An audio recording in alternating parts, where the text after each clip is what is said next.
At 3:20 p.m. on Monday, March 3, 1913, 5,000 marchers, who had descended on Washington, D.C. in a public testament to their determination for securing the vote for American women, began their march down Pennsylvania Avenue. Their destination? The White House. In the lead was lawyer and outspoken suffragist Inez Milholland, dressed in a long flowing white cape and sitting atop her horse, Grey Dawn.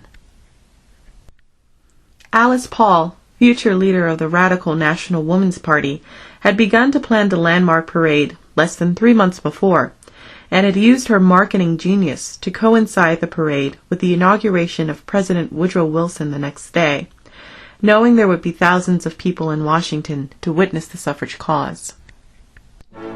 The marchers included women from countries that had enfranchised women, as well as nurses, women farmers, homemakers, doctors, actresses, librarians, and students, interspersed with 4 mounted brigades, 3 heralds, 24 floats, and 9 bands. Thanks to Paul, who had provided the press with daily bulletins for weeks in advance, the parade had drawn a record crowd of some 500,000 onlookers. The extravaganza moved effortlessly along for the first few blocks, but the peaceful assembly would soon erupt in violence, as many of the men, who had been drinking, broke through steel cables and spilled into the path of the parade. Women were jeered, tripped, shoved, injured, spat at, and assaulted with verbal epithets and threats. The police did little to control the crowd and protect the marchers. One account describes an officer spitting on a woman, and a policeman who watched the riots remarked, "They should have stayed where they belonged." By the end of the spectacle, 100 marchers were taken to the local emergency hospital. The parade caught the attention of the national press, which had turned out in force to cover the events. Prior to the march's commencement, the Washington Post commented that their character, ability, and common sense forced serious recognition of the women's demand. In her March 3rd column in the New York Evening Journal, muckraking journalist Nellie Bly declared that suffragists are men's superiors.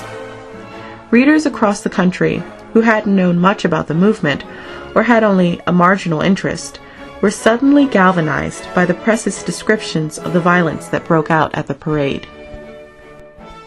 The Associated Press reported, 5,000 women marching in the women's suffrage pageant today virtually fought their way foot by foot up Pennsylvania Avenue through a surging mob that completely defied the Washington police, swamped the marchers, and broke their procession into little companies.